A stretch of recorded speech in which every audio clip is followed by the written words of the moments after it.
Good afternoon, traders. This is Christian Farmer, it's Traffic Trade Group, and this is your end of day market recap for Monday, October 9th.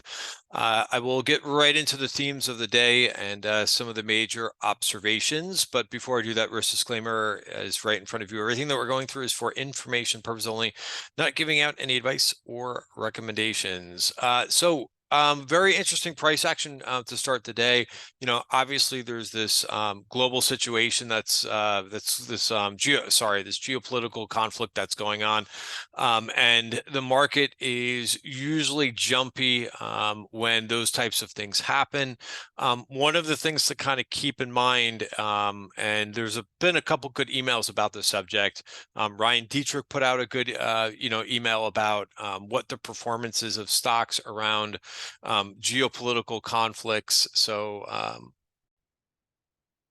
So in terms of some of these events, you can look to see, how the market has been affected by these previously, and it's just nice. And obviously, what we're not talking about any other things here in politics and so forth. We're just talking about, the markets and the price action, and how to position for that for trading and investing, and all of my opinion, of course. But it's nice to have something like this to kind of say, okay, with these other situations that have occurred historically, what does the market do a month from now, 3 months from now, and so on and so forth. So kind of gives a good guideline. But yeah, I mean, so we expected the price, markets to be down, once futures opened. And really, what I tend to do is just look for areas where I think are notable. Again, I use volume at price to kind of give me a sense of where to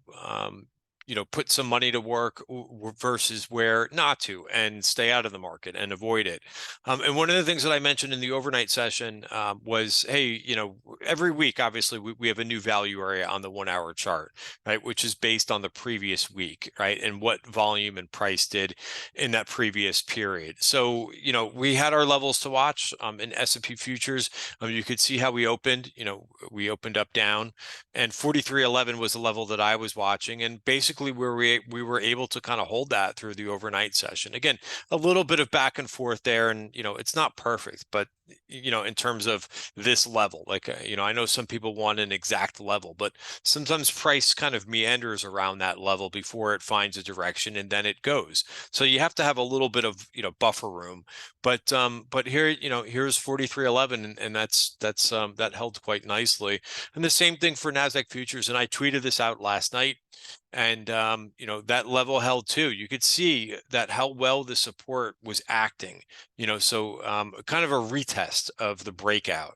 And that held, and we finished close to the highs of the session. So I think markets acted pretty, pretty decently, weathering some of this bad news. So again, it's nice to have those levels so that you can formulate a plan.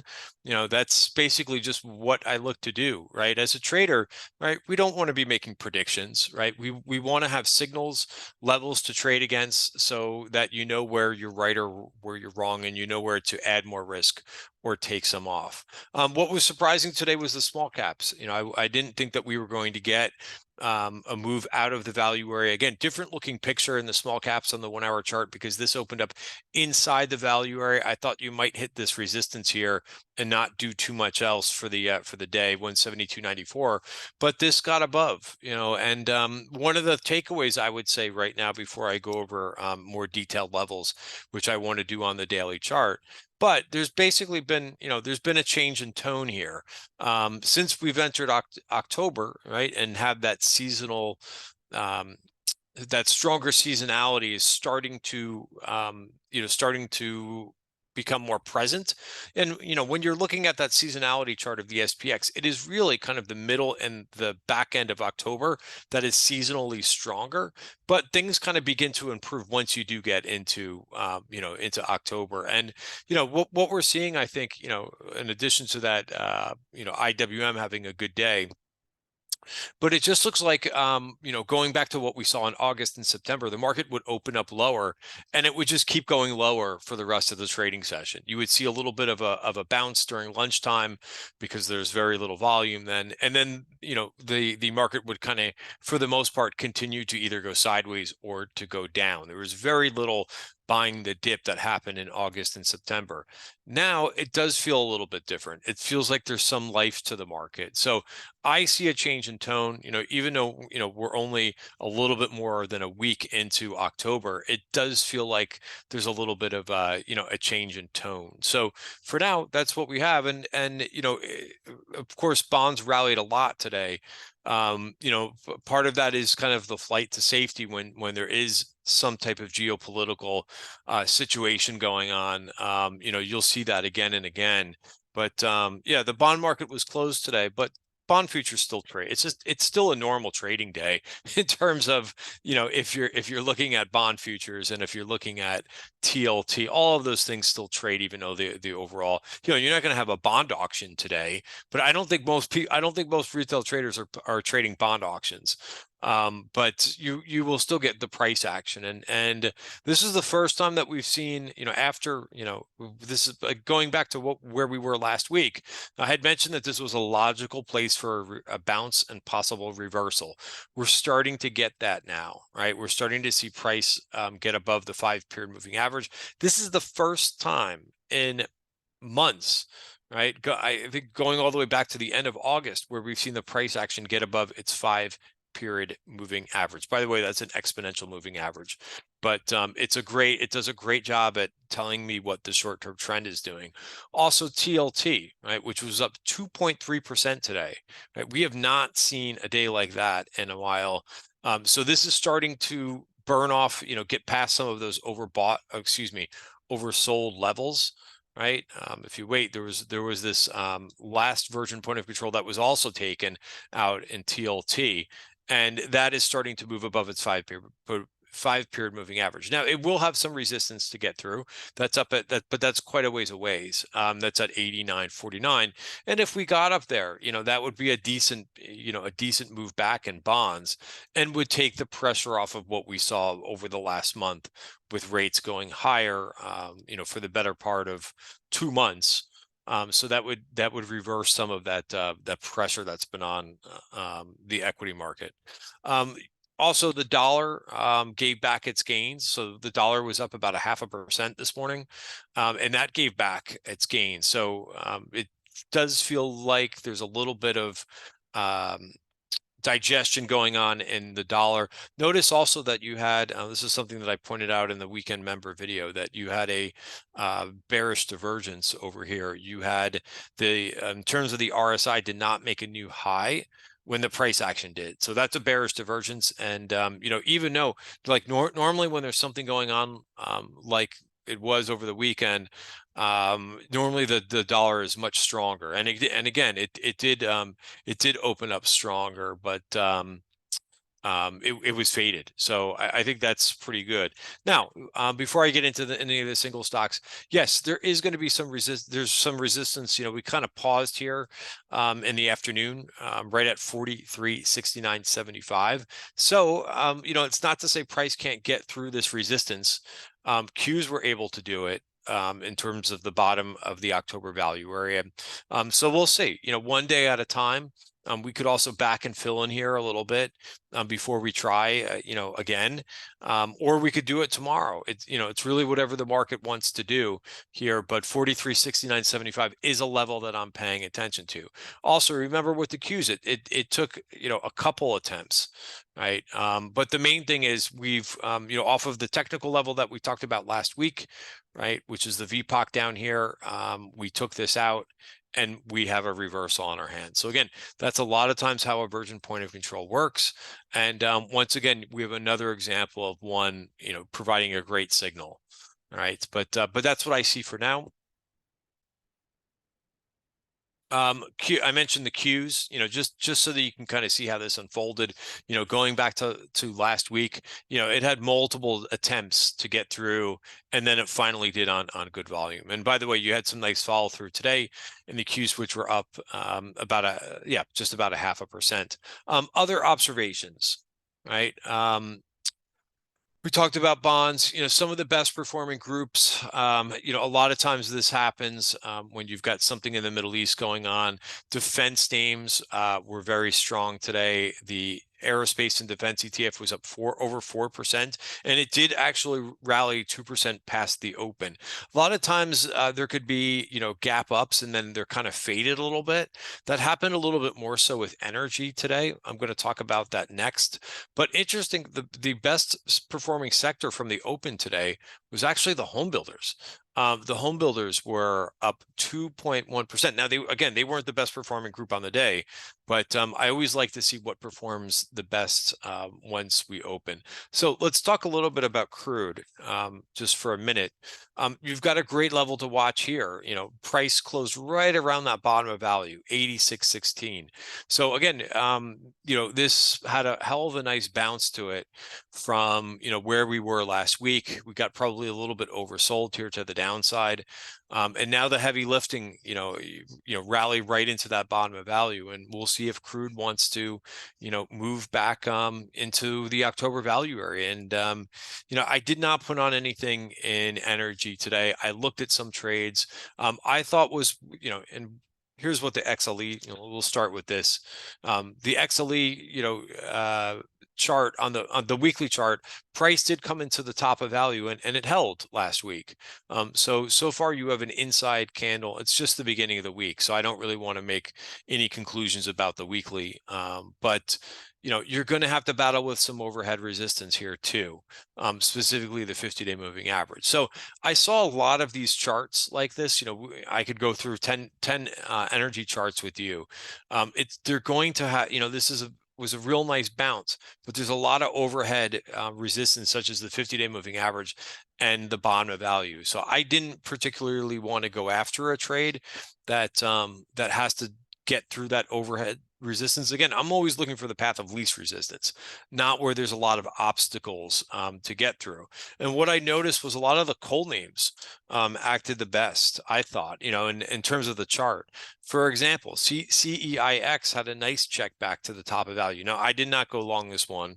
I am long some AMR in my longer term portfolio, which also had a bounce here at the 20-day moving average. Not quite as strong as CEIX, but still, I think this group is in better shape from a technical aspect than some of the names that just got really beaten up. One name that was on my watch list to start the week, which was AR, which was a pretty good clue last week. This is more of a nat gas levered name. But this had a hell of a move today, up 6.7%, and gets right up to the top of value. So again, like that's a trade in itself, right? You could take the money, if you bought this on the open, this rallied quite a bit from the open, and then again, the valuers are telling you where that there's resistance ahead. So I would tend to kind of look at that space. Also, uranium saw some calls today. I thought that was a good opportunity, and I did take this trade today. Not that, again, not a huge call buyer, but sometimes just call activity gives us a hint or a clue just to look at the chart, right? If it wasn't something that you were looking at before, so I like the check back to the bottom of value support. And I did get involved in this one, and I like I said, I did buy someone. I think this looks a little bit better than here's CCJ, which is a portion, I believe, is a portion of that ETF. If not, it's the URA ETF. This has too much overhead, right? It's same thing, right? It did hold the 50-day moving average, but still has to get through the bottom of value. I would rather see something come down and hold the bottom of value and then bounce from it rather than have to get through that overhead. So there's a little bit of nuances there that I tend to look at, but that's in my trading. Your trading might be a little bit different. Let me get to some of the names that I talked about on Friday in Friday's video and over the weekend. Meta, which was a name that I got long last week, had a nice follow through to it. By the way, where am I looking to take this trade off? For now, and again, don't forget, we're going to have these names report earnings just in a couple weeks. So you have to start to think about earning season in front of you. But my price target is going to be right around this 328.45 level. We'll see if it can get there. I would love to take that trade off prior to earnings, and then because I won't be holding a swing trade into earnings. I may put on an earnings trade, but it won't be the same type of trade. It could be like an option spread or something like that. So I would look to get out of this trade before they report earnings, and hopefully if it can get up there, 328.45. I thought Google also behaved pretty well today too. That's another name that's been holding up a little bit better than its peers, I think, right? It does have to get through that 138.74 resistance. So it's testing that previous resistance from about 2 weeks ago, two or 3 weeks ago. And ultimately, maybe this gets to this VPOC before it reports earnings, which is 141.81. I thought it was going to do it on this attempt. It did not. Came back and nicely checked back to the top of value, and is moving back pretty nicely. The cyber group was very strong today. That's something that started to kind of pick up on in the beginning of last week, that we started to see cyber names act better than the rest of the market. Zscaler, which got an upgrade by Barclays today, didn't close on the highs, but still up 3% and gets out of this area. So this is kind of some type of abstract inverted head and shoulders, possibly. Even more so when you look at Palo Alto, right? Really nice, kind of left shoulder, head, right shoulder, and we'll see if this can begin to move higher. And this would be all-time highs for Palo Alto. I know that there's a ton of attention on NVIDIA and AMD on a daily basis. I still think NVIDIA has some work to do, even though it had a okay day today. It was down 1%, which is just an inside day. It's going to have to get through that 462. But I really like what's going on in Synopsys. Synopsys is out to new highs and it has no resistance ahead of it. So again, I always like the path of least resistance. When a name breaks out and has no other resistance to it, it's just a little bit cleaner, right? You don't have to worry about, sellers, taking, getting involved at resistance and so on and so forth. And we talked about this name on Friday, and this had some nice follow through. So again, look at the difference. This was up 1.4% today. NVIDIA was down. Again, nothing horrible about being down 1%. AMD, I think, did finish. No, it almost finished green. It's still down 0.25%. But again, I would rather go with the ones that are leading, right? And really a nice day in Synopsys. I think Cadence had a nice day today too. This also got out to new highs today, up 1.4%.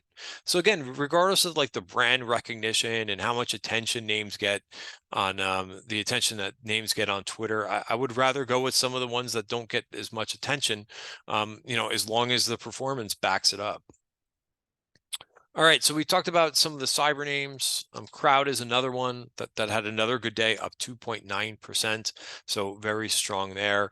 VRT, which I know a lot of traders have their eyes on, did make it through the top of value. So it was kind of hesitating here. It didn't close above there on Friday, and for a good portion of the day, it was just kind of sitting there at the top of value. But it did make it through here. So if it wants to go, it certainly can, because it got above its value area. Another stock that's been very impressive lately is this MOD. Looks like it did not close on the highs, but is so close to breaking higher. Another name that has acted very well is Arista Networks. That was also up another 2%. A couple names that I'm watching for tomorrow. Intuit, which will have some resistance to get through, right? I talked about how I missed this one last week. In terms of, I mentioned it, but I just didn't put the trade on. 539 will be something that this will have to get through, and then 549. A couple other names too that I'm watching. ESTC. ESTC, so here's a good example of a name that was acting really well. It was showing some relative strength until it got to its overhead resistance, right? So this version point of control was where it got to, but it was going up while the rest of the market was going down. It just got hit by that overhead resistance, which is at 81.60, and now it's going to have to break through that. But again, like, this would be a great signal if it could manage to get back above this level that it struggled with last time. I forgot to mention about the defense names. Clearly, those had a really good day to them. Again, these are kind of tough charts. The LMT had a really nice trading day, but it's going to have to get through a lot of resistance. A couple names that I'm watching in this group, because here's another one, right? Like, Raytheon is same thing. Same thing. This name fell all the way from $98 to about, 70. NOC had a great day too. This was up 11% today. Sorry, my charts are just really slow today. Took out two of these overhead VPOCs. So if you're interested in NOC, this is a name that I used to trade a little bit more frequently when it was trending up. Since it kind of broke below its 200-day moving average, I haven't done anything with it. But it's now back above its 200-day moving average, and see if it can stay above this 467 level. One name that I find interesting is this DRS. Again, no overhead resistance in this name, right? It has been going sideways here for a couple weeks. If you look at the description of this DRS, I find it interesting. This is Leonardo DRS Manufacturing and Supplies Defense Electronic Systems, right? So these are things that I think are being used in this situation, and probably for the future uses as well. It's a $17 stock. It's really, to me, it looks very interesting, and I like once a name goes sideways like this for a couple months and breaks it. So if I were to play any name, even though I don't know this name very well, this would probably be it. Another name too that I like is this environment. Sorry if I'm not pronouncing that correctly. It's been a long day. But watch 109.86. I tried trading this last week and it never turned back up. But maybe this is a false break. But it did not get into its value area. So you've got a nice level to watch. You didn't miss anything, because really I don't think it's going to generate a signal until it gets above that 109.86. All right, guys, that's it for today's video. Have a great night. See you tomorrow.